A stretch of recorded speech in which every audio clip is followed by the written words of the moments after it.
was done between the National Unity and Peace Corps, which I am heading, and the Peace Corps of Nigeria, which another person is heading. Now, after harmonization, these two organizations were collapsed into forming the Nigerian Peace Corps. As part of continuous efforts to furnish Nigerians and observers with relevant information about the activities of their corps, the National Unity and Peace Corps has staged its quarterly press briefing in Abuja. Concerned about the security situation in the country, the members of the corps expressed their resolve to take up the gauntlet to tackle insecurity in Nigeria. As their body language suggests, they can't wait to be backed by law to join their counterparts from other law enforcement agencies. Thank you very Speaking at the much. headquarters of the organization, the Commandant Went as General, far as Nigeria citing, Unity and Peace Corps, mentioning the name Dr. of a Chinedu senator Ineji, as clarified someone that the bill who empowering Nigeria said Peace Corps that has scaled various as hurdles men of of God, legislation, as he noted that the we are not well. process did not exclude harmonization of the two factions that worked tirelessly for the emergence of the corps. It is on record that the NUPEC bill SB 375 and HB 1242 were all gazetted by the current National Assembly. Our bills passed through various stages of legislation before it got to the final stage where harmonization committee was set up, and it was agreed that we go with one name, which is called the Nigerian Peace Corps. The reason for harmonization was to adopt one version of different bills which will represent the two organizations before the law. After harmonization, the bill was transmitted to the president for assent.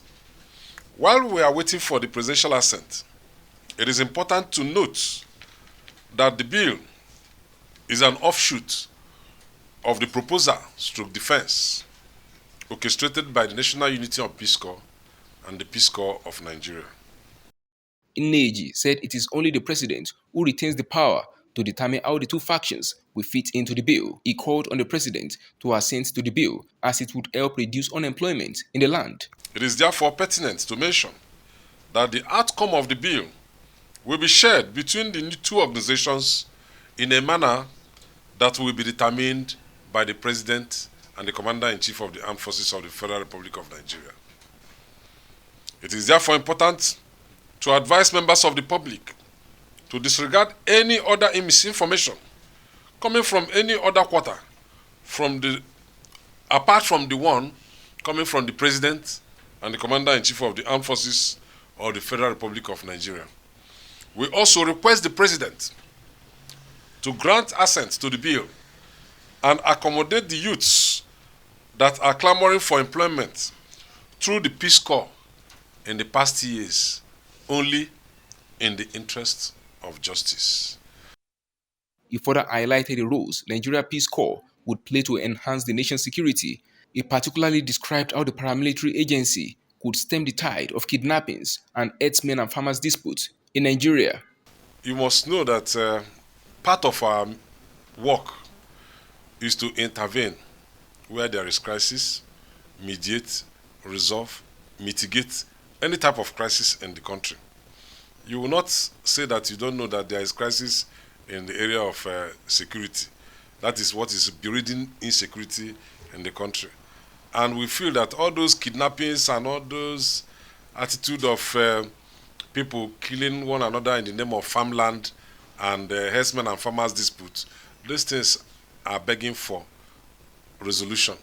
And it will require an agency like ours to go in and resolve some of these disputes. Nigeria's security challenges are becoming increasingly overwhelming. For the current crop of security agencies and more law enforcement outfits are needed to combat the threat, which include insurgency, banditry, kidnapping, oil bunkering, and so on. In Abuja, Nigeria's capital, Abiodun Mohammed, Top Accolade News.